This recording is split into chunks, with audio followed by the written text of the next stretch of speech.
মধ্যপ্রাচ্যে উত্তেজনার পারদ উঠছে আর নামছে।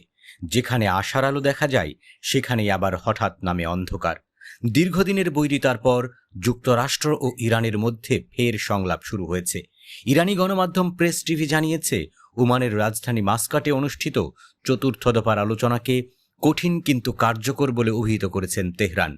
তবে এই আলোচনা কি আদৌ কোনো স্থায়ী সমাধানে পৌঁছাতে পারবে, নাকি ফের সেই পুরনো অচলাবস্থার দিকেই ধাবিত হবে?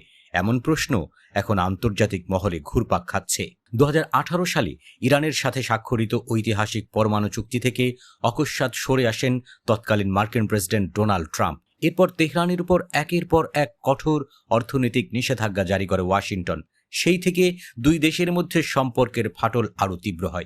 বিভিন্ন আন্তর্জাতিক ইস্যুতেও একে অপরের বিপরীত মেরুতে অবস্থান নেয় এই দুই শক্তি। তবে দীর্ঘ নীরবতা ভেঙে চলতি বছরের এপ্রিল মাসে ফের আলোচনার টেবিলে বসে ইরান ও যুক্তরাষ্ট্র।